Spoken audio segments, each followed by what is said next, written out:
bra. Lizzie really didn't fit into any clique. You're Lizzie, but in that moment, you were Kate. I was Kate. You're right. That's not really oops, I did it again. That's just oops. Hey Team Duff, it's Whitt. Thanks so much for listening to Duff Enough, the ultimate Hilary Duff fan podcast. This show is a celebration of the life and career of actress, singer, mother, and all-around icon, Hilary Duff. Well, this is it, the premiere episode of Duff Enough. Coming up, my lifelong best friend Emmy will be joining me to kick off a series called Let's Talk Lizzie. But to begin, I will share a little bit about myself. So my name is Whitt Laxon, and I live in Nashville, Tennessee. I'm a TV producer here. I work in morning news, so my work and sleep schedule is quite interesting. I'm a really big Disney fan, and of course, I'm obsessed with Hilary Duff. You'll learn more about that as the series goes on, but I'm sure like a lot of you, I've been a fan since day one, which, by the way, this podcast really is for the fans, by the fans. And I want to introduce a segment right now called From Team Duff with Love, about why we love our girl, HD. I asked Team Duff to submit about a minute of audio for this. Here's what James had to say. Hi, my name is James Canal, and I have been a diehard Hilary Duff fan since the first time I watched Lizzie McGuire when I was in the 3rd grade, which was in 2002. I have been so passionate about her work ever since then. All of her movie roles, from Casper Meets Wendy to The Haunting of Sharon Tate, especially some of her indie things, According to Greta, is such a fantastic movie, and her acting is flawless. Her music career also has been the soundtrack to my life, from Santa Claus Lane and Metamorphosis all the way to Breathe In, Breathe Out. I have been so in love with those songs. That music really speaks to me. Even her book series, the Elixir trilogy, I fell in love with that too. So each time that she gives us a new form of artistry or of her work that we can digest, I have loved it every single time, and it has really spoken to me. And I just think that Hilary Duff is such an incredible role model for staying grounded and being a genuinely compassionate and kind person while also being successful. And that's why I've looked up to her for so long. And now, going into 2020, having Younger be such a success that it is, and having the Lizzie McGuire reboot coming back, there's just so much to look forward to. And I cannot wait to see everything that Hilary Duff has in store this upcoming year. Hilary, thank you for being the most incredible role model that a guy could ask for. Thank you. Throw on some low-rise jeans and toss in that butterfly hair clip. It's time for Let's Talk Lizzie. Joining me now for the first Let's Talk Lizzie segment is someone who's been there since the beginning of my Hilary obsession. We've been best friends since kindergarten, so it's fair to say she's the Miranda to my Lizzie. Her name is Emmy Alicea. Hey, Emmy, welcome to Duff Enough. Hey, Whit, thanks for having me. Oh, wow, that was so rehearsed, but it's fine. It's fine. Can we have, like, cuts? Yeah, I'm going to edit. So, Emmy, you're the first guest on Duff Enough, and I mean, I gotta say, I'm honored, truly. It was not easy booking you, for sure. And before we talk all things Lizzie and jump into a few episodes of the show, I want to talk about what it's been like for you to be best friends with someone who, you know, is such a big Hilary Duff fan. Does it feel like this has always been a thing? I don't think I can picture you without picturing Hilary as well. I actually have PTSD from when I got to meet Hilary, and you got quite angry, but also happy for me. But it was just funny because I feel like that was very indicative of like how intense your love for her is, because since Lizzie McGuire, which, you know, I watched every episode of till now, I mean, she's your girl. I know everything about Hilary Duff because you tell me it, and because you know everything about Hilary Duff. So it's a pretty cool, like, I don't know. I have like an obsession just by association. I know. It's like you're vicariously a Lizzie McGuire and Hilary Duff fan through me. I mean, come on. And it's like, I mean, I loved Lizzie McGuire. I love Younger, which obviously you got me into.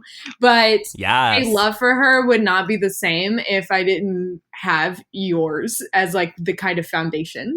I'm fine with that. I'm totally fine with that. Now, hold up, though. I do want to say I remember that a little differently, you meeting her, because for me, that's like friend goals right there, because I've never met Hilary Duff, which is tragic. I mean, totally tragic. But you live in St. Louis, Missouri. You moved there when we were in 8th grade. And anyway, Hilary had a book signing there for her best-selling novel, Elixir, and you went and got me a signed copy. That's how I remember it. Now, I was jealous, of course, and I wanted to go, but this was before we could drive, and my parents wouldn't bring me. And I guess your mom took you, right? Yes, which your parents were super fake for doing that. No, I'm kidding. No, throw them under the bus. If they actually truly loved you, they would have taken you. I know. Never took me to a concert. Ugh, nothing. Should we give a shout out to your cat right now? Do you hear him? I think so. Okay, yeah. So my cat is here with me, and he has a little bell on his collar, and he keeps stepping on the keyboard. What do you remember from that, though? Like, what was it like being in her presence? I just remember thinking, oh my goodness, she is just as beautiful in real life, maybe even more, and just how soft her voice was. Like when I heard her speak, she sounds exactly like Lizzie, you know, and it's not in a weird way, like, oh, she has a child voice. It's just like she had her Lizzie voice, and it just made like all the nostalgia and great feelings that came from, you know, your childhood and loving Lizzie McGuire. Like it just made them kind of like come full circle, because she was the best. I mean, she was stunning. She like posed with everybody. She's awesome. Yeah. Now, I said I've never met Hilary, but I have seen her in real life now. That was at the D23 Expo where I went, and I was sitting in the audience when she announced the Lizzie Reboot, Emmy. I'm pretty sure you were the first person who texted me. So what was going through your mind when you saw that news and realized I was there for the moment? I was, number one, really concerned because you hadn't texted me yet. And I was like, oh no, he didn't make it, as in like you died from it. And so I'm texting you and I'm just like, are you okay? First and foremost, are you breathing? You know, just because it's like, I could not believe that you actually were in the same room as her. And so in my mind, I'm picturing you just like being there, being happy, loving the moment in the audience. And all of a sudden they're like, and here to announce something super special, Hilary Duff, and you just like losing the ability to breathe. Yeah. Well, let me tell you how this went down, actually, because here's the thing. There was no clear indication that this was happening. I wanted this to happen, and she had been, you know, saying in interviews, like teasing, ooh, we've been in discussions and I can't say anything. The thought had crossed my mind, like they may announce the Lizzie McGuire reboot for Disney Plus at D23. That would be amazing, and I knew I was going. But again, no clear sign that this was happening. And so I'd been joking about it with my friend the whole week. We were at Disneyland and then went to D23. And then it happened. And like we were sitting in there and they played What Dreams Are Made Of beforehand. And I even put a video of myself lip syncing to that on Instagram. And I was like, Hilary, get out here and announce the reboot. And then Gary Marsh from Disney Channel came out to announce the programming that was going to be on Disney Plus. And he talked about Lizzie McGuire. And like seconds before that happened, the news leaked online. And so I saw it on Twitter and I just froze and I was like, oh my goodness. My heart was racing and I just had this feeling come over my body like I was going to pass out, no joke. And so then what happened with Gary Marsh was that he like did a fake out with the audience and he said, we've auditioned all these girls, but we think we found the perfect Lizzie. And everybody was like, wait, what? What do you mean you auditioned all these girls? Excuse me? We don't want that. And then he said, and when people ask me what makes Lizzie 2.0 so different, I'm going to have to tell them she grew up. And I know people have seen this video online now, but everybody went crazy. I jumped to my feet and he said, please welcome the one, the only, the irreplaceable Lizzie McGuire herself, Hilary Duff. And I was screaming. I don't think you understand that I like actually have a little bit of tears in my eyes right now, picturing you being able to be there for number one, seeing her, but number two, a surprise, and number three, it being a surprise about Lizzie McGuire and it being a reboot. So like she's going to be involved in it yet again. Like amazing. I know. And they're doing it the way that I was wanting it to be, where she's, you know, she's going to be turning 30 and she's not a mom and she's going to be a millennial and all this stuff. So we're recording this prior to the reboot and lots of news that'll probably be coming out about it in the meantime. But yeah, one of the best days of my life, highlight of my life, not even joking. Well, one thing, Emmy, I want to do when I have a guest on for the first time is get a sense of their Hilary fandom by asking 3 questions. And I'm actually going to answer these questions too, since this is the first episode. So here we go. Number 1, what is your favorite Hilary Duff movie? The Lizzie McGuire movie is everything, but I will say a runner-up, probably A Cinderella Story. It's like hard between A Cinderella Story and Raise Your Voice, since Someone's Watching Over Me kind of made my whatever year that was that came out. It made my 2004 different. I think that song got me through 4th grade. Yeah, single-handedly. For me, this might come as a shocker. And I have a really hard time saying this because I know people are going to be like, what? But my favorite Hilary Duff movie, I really have to say Cheaper by the Dozen. That might be my favorite. Now, A Cinderella Story is very close, and the Lizzie McGuire movie. But honestly, I would put Cheaper by the Dozen right up there with like Princess Diaries. The Parent Trap is just my all-time go-to feel-good, watch any time of day movie. So, yeah. Not only is Hilary Duff the best, she can choose some good co-stars. That's all I'm saying. Next question. Your favorite Hilary Duff song? Short answer, Wake Up. I mean, that song, I remember when it came out, and number 1, she looked beautiful on that album cover. Yes. She looked unreal. I was like, that hair goals, face goals, like Most Wanted, definitely. But yeah, I love Wake Up. But I think if I'm thinking like classic, like the early and just stuff like that, I really love Why Not. Yeah. Take a crazy chance. Do a crazy dance. Why not? Why not? I am in agreement with you about Wake Up. As far as her singles go, that is probably my favorite. I mean, it's a bop. It's a bop. But my favorite Hilary Duff song is probably a song called Shine, which is on her self-titled album, Hilary Duff. And it kind of relates to you, Emmy, because whenever I would listen to this song back in the day, and still, the lyrics are just about the person in your life who kind of lights up your life. And it's not like a relationship song. It's just whoever in your life, sort of shines for you. And I always thought about you. And so, yeah, that's my favorite song. If I ever get a Hilary Duff related tattoo, I want to get the word shine. Let's get a matching tat. Can we do that? No, I'm serious. I also want to get her little heart. If you've seen her heart on her, like by her wrist, I want that. I mean, I'll look at it, but I'm into hearts. Like, who's not? Okay. And then the last question to test your Hilary fandom here.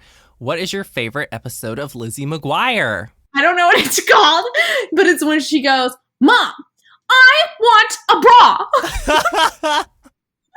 And then like the whole room shakes, like it's like zoom in on everyone's faces and you're just like, huh? Like, why would you scream that?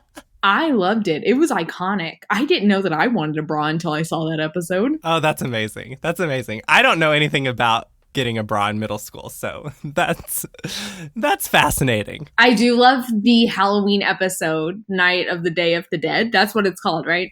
Yes. She deserved an Emmy for that performance, number 1. And then I would also say that my favorite episode is Grubby Long John's Old Time Review. Yes. I'm just picturing Lizzie, Miranda, and Gordo walking around like, why once again have my crazy parents taken us to Grubby Long John's? It was a good one. So my favorite episode of Lizzie McGuire, this is probably not one that a lot of people think about as a favorite, but it's called Misadventures in Babysitting. It's basically like a take on Home Alone. And they give Lizzie permission to babysit Matt and like the parents go out, but Sam sneaks a peek and tries to like spy on what's going on because they're so worried that things are going to go wrong and that Lizzie's not mature enough. And I just loved that episode. And there's a part where Miranda sings My Country 'Tis of Thee super loud to the top of her lungs to like scare off the burglar. And that part just made me laugh so hard as a kid. So just makes me think of, I remember when we had our first grade election, There is an election episode of Lizzie McGuire. And I mean, doesn't that take you back? Considering how many elections I was in elementary school, you would have thought I would have gone into politics. I know. Well, you beat me in the first grade one, and then I was your campaign manager 4th grade, and we lost. We don't need to talk about that now. I know. I don't know how we lost, honestly. this was actually another episode that it was a freaky episode for me. And I remember it was the one called Just Like Lizzie. The creepy little girl. Girl who's like obsessed with her and like walks around and she's like, I'm just such a Sevy. Yeah, that was because she was in 7th grade and Lizzie was in 8th and Lizzie was like her mentor. But she would call herself a Sevy. And so I was like, okay, when I go to 7th grade, is everyone going to call me a Sevy? Like, what is that? And I like was really excited to like have a distinction like that. And guess what, guys? No one calls you a Sevy. I do love the fact that we were in middle school together. So as we discuss these episodes, we're going to be able to talk about how they related to us, in middle school. So are you ready to jump into the first 5 episodes of Lizzie McGuire? I would absolutely love that. Okay, well, let's talk Lizzie then. The first episode, it's called Rumors. Now, I do want to clarify, this is the first episode that aired. It's not the first episode chronologically in the story of Lizzie McGuire. So it aired on January 12th, 2001. It premiered after the premiere of Xenon the Sequel. This is the cheerleading episode. So iconic. Lizzie decides that she wants to try out for cheerleading. You know, Lizzie really didn't fit into any clique in her school, which I think is one of the things that made her so relatable. Like, she wasn't a jock. She wasn't a brainiac. She was just kind of the average student who didn't quite fit in, but she wanted to fit in secretly. And so that's what kind of motivates her to want to try out for cheerleading. And Emmy, you were a cheerleader in middle school. So what is that like? What is the big deal about being a cheerleader? So, I actually was wondering before I became a cheerleader, is it going to be like all of these TV shows have made it out to be? Because it seemed like the desirable thing to do, especially in middle school, because, that's when cliques are so popular and popularity is a thing. And I mean, it was super low key. However, I didn't like it.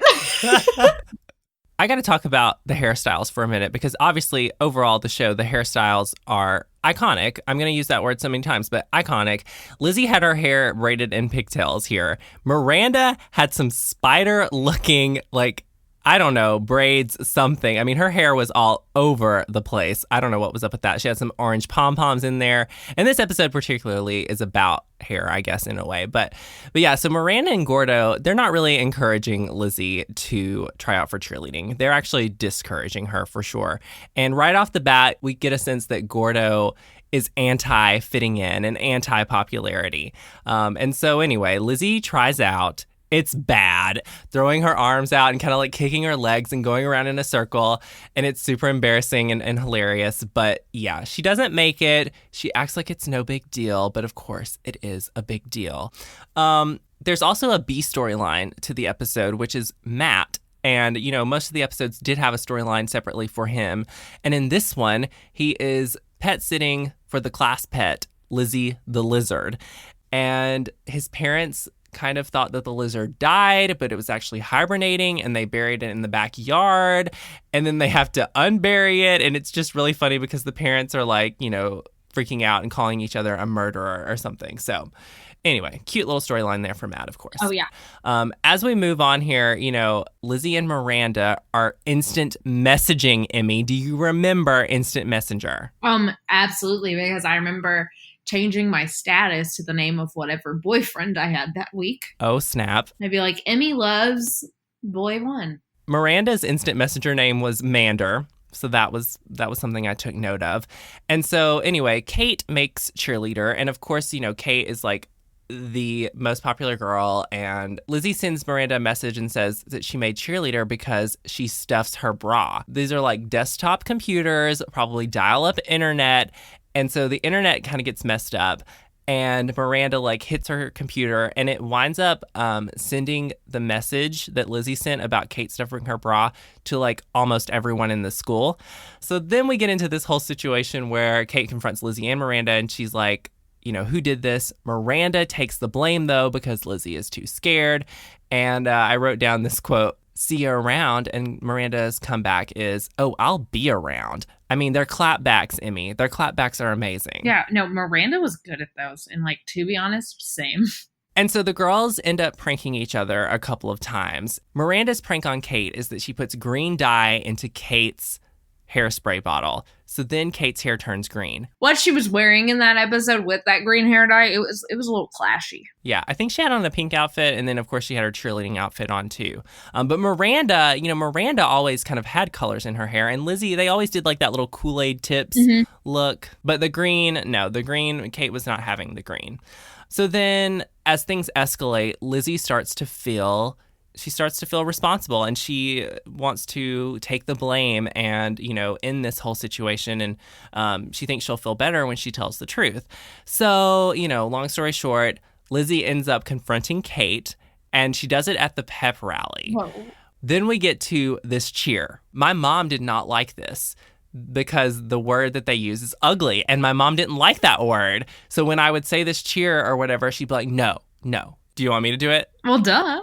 So the cheer was, U-G-L-Y, you ain't got no alibi, you ugly. What, you ugly. Yeah, you ugly. Okay. And then there was also a part where they're like, 2, 4, 6, 8, who's the girl we love to hate? Lizzie, big loser. Everybody join in. Come on. All right. Lizzie's face with just like the jaw dropped. Like, what? Yes. How is my cheering? Your cheering was incredible. I would definitely put you on the team, varsity. Thank you. But I actually wanted to comment on something. My parents didn't really care as much about that one. What they hated, I can't remember what episode it was, but it was like Matt was going like, Lizzie, she's our girl. She's the girl that makes me hurl. And I used to say that about my sister. Aw, poor Ellie. In every episode, there's a lesson learned. And in this one, it is about Lizzie, learning that if you let someone take the blame for something you did, you're going to feel a lot better by telling the truth. And so that's kind of what she gets out of that. And also, I love how at the end, a kid comes up to Lizzie, Gorda, and Miranda after everyone's making fun of Lizzie. And he's like, hey, did you hear Larry picked his nose and Danny Kessler caught it on tape? Gordo says, you're yesterday's news, McGuire. So it just kind of shows that, like, in middle school, things blow over pretty quickly. So, yeah. Anyway, before we move on to the next episode, can we talk about how iconic the theme song and the bloopers are in every episode? Unreal. And just the sequence that they play at the beginning with all those red balls flying everywhere. I mean, didn't you want to be in that? I wanted to roll on the big one that she jumps on at the end. I love the bloopers at the end, too, because a lot of them were real, but they also did a little blooper for animated Lizzie, which was kind of just fake. But yeah, love those, too. What? Yeah, so how they make a little blooper and they make it look like the animated Lizzie actually had a blooper. I know. I was joking. Oh, I get it. So the next episode, Emmy, is Picture Day. This aired on January 19th, 2001. I love this one. This is a fave. And they really make a big deal over school pictures. How big of a deal do you think school pictures actually were in middle school, Emmy? It was a big deal in the sense that, all of the older people were going to see it and you wanted them to think you were cool. So yeah, even though no one cares about your picture. But in middle school, it does seem like a big deal and you got to pick out the right outfit, which is what this whole episode is about. Lizzie was trying to find her outfit, and there's this hilarious sequence at the beginning of the episode. One thing I love about this show is the editing and how they cut away to all of these little shots that are, fun and kind of relate to what they're talking about in the moment. And in this episode, Lizzie is trying to pick out an outfit, and Miranda suggests that she wear this denim outfit. And then we cut to a shot of Lizzie in denim. And I love Lizzie's response, though, because there's so many pop culture references. She's like, ooh, to Shania Twain. But then Miranda suggests that she wear this red halter top. And she's like, oh, it'll be super, oops, I did it again. And that gif where she's like dancing as Britney Spears. So it cuts away to that. So I love the little cut-ins and the sound effects are really fun. So yeah. Eventually, though, Lizzie's parents make her wear the ugliest sweater. Honestly, it's iconic, and I want to wear this for Halloween, TBH. But it is this sweater with a unicorn. Her Gammy McGuire gave her the sweater, so her parents want her to wear it for Gammy. And there is this part where she walks to the bus, and everyone's looking at her. They play the song Absolutely Story of a Girl by 9 Days, you know. This is the story of a girl who cried a river and drowned the whole world. Yes. Okay. Copyright. But yeah, and then when Miranda sees her at the bus stop, she's like, that's not really oops, I did it again. That's just oops. Oh my goodness. Love that line. So good. Miranda is wearing this cute like orange top and zebra print skirt. Miranda and Kate have on the same outfit. What the heck? Of course they do. Conflict there. So while that's happening, Lizzie's trying to find a new outfit, which is so funny because she's like going around and asking girls to let her borrow their outfits to wear in her picture because she does not want to be seen in the yearbook in this outfit, in this sweater. And Gordo is like being, again, the voice of reason. And he's like saying, why is it such a big deal? Why is being in this picture? But he's falling to peer pressure from Ethan, who's trying to get him to like smolder in the photo, which he ends up doing. You remember that? Unreal. Yeah. Ethan Smolder was good. Yes. And by the way, like at the beginning of the series, Ethan was kind of the bully. He was not, you know, the love interest. There's one little conversation that I thought was so funny, and I did not get this as a child, but then I got it. Okay. Lizzie says, how I look in this pic has a lot to do with what everyone thinks of me. And then Gordo says something like, well, in history, we're studying John Wilkes Booth. He was a good-looking guy in the pics, but he was kind of a jerk. Miranda responds, well, John Wilkes Booth wasn't trying to get Danny Kessler to like him. Emmy, I died. There's so many things that went over my head, and that was good. Yes. But like, we didn't know who John Wilkes Booth was as 6-year-olds. Luckily, Gordo gets Lizzie some outfits from the drama department, and she puts on this cute little white button-down top. Then they go to art class, Emmy. And in art class, they are painting fruit, and Miranda says the legendary line of, why do we have to draw fruit anyway? I want to draw in sync. That's totally a meme these days, for sure. So then while they're in art class, Kate gets this one guy to throw paint on Miranda. And as he's walking over with the paint, Lizzie sees what's going on. Lizzie decides to jump in front of Miranda and block the paint. So Miranda gets to keep her beautiful outfit, you know, stepping up for a friend, right? Would you do that for me, Emmy? No. Okay, thanks. So in the end, Lizzie ends up taking the photo with the sweater. She's not wearing it. She's just like holding it up, and she has the green paint on this white top. None of the other kids actually have good pictures either. Kate sneezed. Ethan smiled, even though he was going to smolder. But Miranda looked good, I will say. Miranda, of course, you know, because, you know, Lizzie like saved the day for her. So the lesson here is that Lizzie decided, you know, as long as she's a good person, it's okay that she wants to look good in a picture. But you know, in the end, it's better just to be the good person. So that's what she learned. Good for her. And the B storyline was that Matt was faking being sick so he didn't have to go to school. And so his mom, like, makes him miserable. And, like, you know, she realizes that he's faking it. And so she, you know, makes him eat soup and do all this stuff. And then he winds up actually being sick. So, yeah. Sorry, Matt. All right. The next episode, episode 3, is When Moms Attack. It aired on January 26, 2001. Lizzie's mom winds up being her chaperone for a school overnight field trip and just embarrasses her so bad. Emmy, your parents, I always thought your parents were pretty cool. Oh, yeah. When we went on like a youth group trip on like, I don't know, we went whitewater rafting my 6th grade year.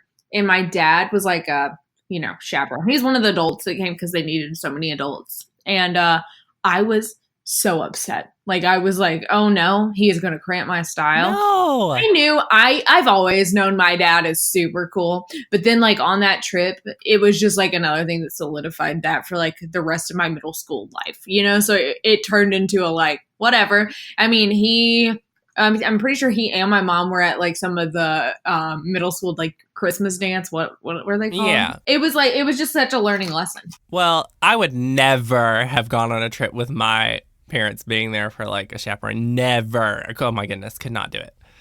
So a few highlights here. Of course, Lizzie decides that she can't take Mr. Snuggles. We learn about Mr. Snuggles, her little stuffed pig, which, you know, love Mr. Snuggles. We also see three-way calling in this episode between Gordo, Miranda, and Lizzie. Gotta love that. And the mom, so Jo, the mom, is obsessed with bringing toilet paper on this trip. Really? I mean, I know, you know, whatever, but Anyway, so Lizzie, of course, is just traumatized already, and they get to this campsite. The girl group, they're known as the Toggy, and the boys are known as the Hagong. The boys are chaperoned, by the way, by their science teacher, Mr. Pettis, the weirdest guy ever. And so they are competing to identify animal species, and the losers have to dig up earthworms for the class worm farm. Gross. But Kate was like, you don't mean like real worms, do you? Can I bring a doctor's note to get out of this? And like that reminded me of being in gym class. Yeah, I mean, you're Lizzie, but in that moment, yeah, you were Kate. I was Kate. You're right.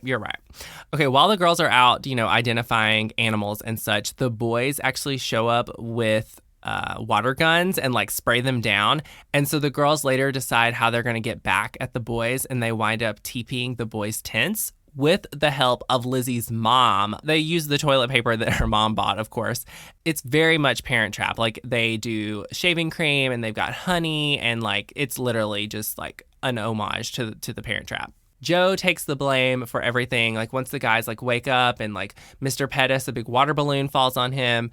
So Joe winds up taking the blame. And here's the lesson in this story. And it's so relevant now that we're adults, Emmy. Tell me how you feel about this. But she says, for adults, all decisions have consequences. But one thing about being a kid is you have parents who can bail you out. Like, oh my gosh. Okay, but wait, like, can I be real? Like, I'm 24 years old and my parents still bail me out of everything. It's true. It's very true. So once Lizzie's mom takes the blame, like the other girls kind of think she's cool. And Lizzie, tells her mom, like, thank you. And I'm glad you were on this trip. So it turned out not to be the worst thing ever.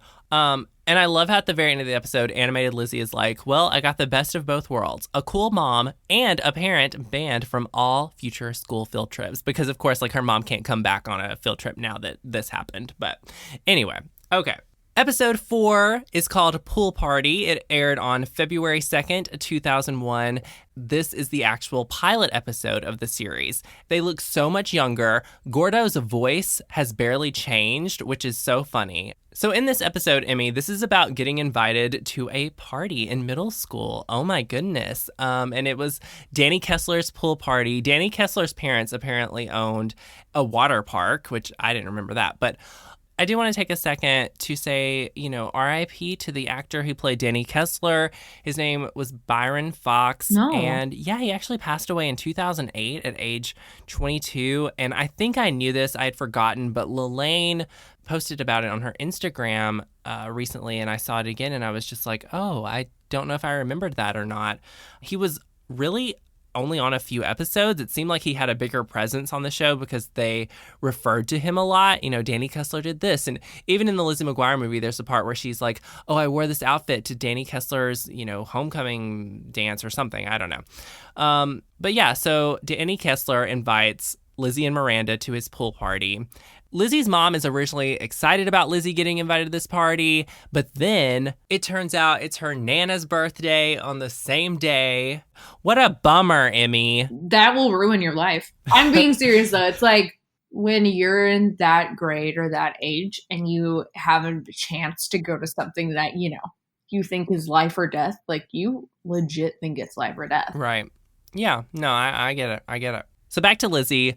Lizzie, of course, is upset now because she can't go to the pool party, and Miranda originally says that she's not going to go since Lizzie can't go.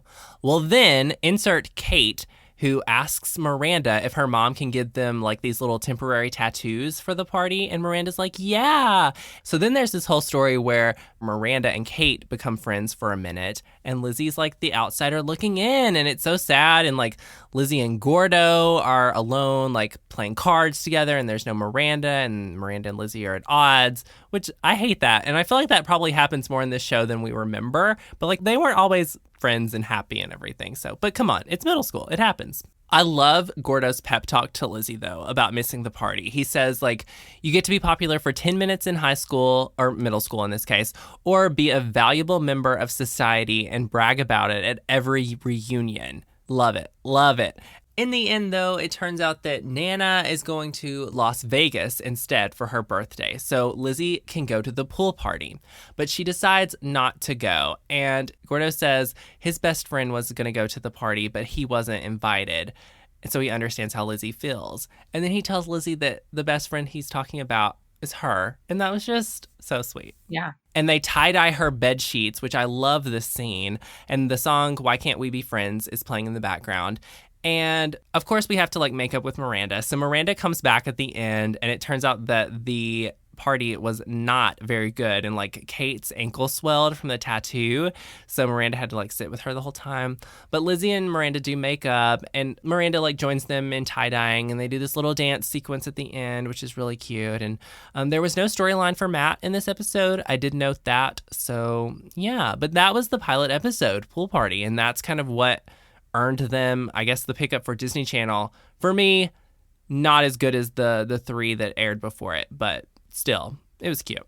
So I've got Rhythmic. This is the iconic rhythmic gymnastics episode where Lizzie in gym class with Coach Kelly, who is played by Dot Marie Jones, love her as Coach Kelly, but she finds out that she's good at rhythmic gymnastics when she gets this ribbon in class and she's like twirling it around. So Coach Kelly, you know, she asks Lizzie to represent the school in a regional competition, and Lizzie decides to do it. And so she trains, and Gordo's like making this documentary about her training for the competition. Kate, meanwhile, is super jealous that Lizzie is good at this and she's not. And she literally, like, there's a part where they turn her green in the episode. So she is plotting to sabotage Lizzie at this big competition. She gets Larry Tudgman to go up in the rafters of the ceiling at the competition, and he's going to catch Lizzie's hula hoop with a broom, which he does mid routine. Lizzie is waiting for her hula hoop to drop, and Gordo throws her a ribbon to start, using. And Miranda has actually gone up with a fire extinguisher to make Larry drop the hula hoop because they figured out what was going on. So anyway, Larry drops the hula hoop. Lizzie comes in first place. Get it, girl. And in the end, though, she tells her parents that even though they're supportive, she actually hates rhythmic gymnastics. And at the very end of this episode, I love that animated Lizzie says something about how she doesn't know what her destiny is going to be, but she says she might be the first woman president. She might be a space explorer. She might be Mrs. Matt Damon. But she's going to keep us posted. And of course, now we're going to get to find out with the reboot. So that's cool. Have you ever quit a sport? I know you said you quit cheerleading earlier, but is there a memory where you quit something growing up? I think it was since I was 3, I had done dance. I'd done every form: ballet, jazz, tap. Then I don't know what it was. I remember I quit it after my 6th grade year because I was just I remember I used to always dread going to dance classes. I would dread having to perform in the recitals. I liked when the spotlight was on me, but I just knew I wasn't good at it. And I just knew that it wasn't really something that made me excited anymore. So I just didn't do it. I quit it. Right. Well, I remember as a little kid, I quit sports altogether because I was not good at it. But my parents had me play everything, which is fine. It's whatever. Builds character, I guess. But I did quit baseball, and my parents were not happy about it, and they threatened to take away the Disney Channel over that, which my dad couldn't figure out how to block it on the TV. So I won. That's the most Whitt thing I've ever heard in my life. Yeah. But I love the lesson of this episode, which, Lizzie talks about, even though she's good, why waste her time doing something she doesn't like? She'd rather work extra hard at something she does love, even if it takes longer. Well, and I think that lesson is really important, growing up as well, because it's even when you're in college, even when you're in your first few jobs, it's you don't want to stay in something that makes you unhappy. Life is short. And yeah, I don't know. That's just a really good lesson for middle schoolers to, 95-year-olds. Everything. Yeah. I want to talk about the series overall here for a second. And Emmy, why do you think that this show, why did it have such a lasting impact?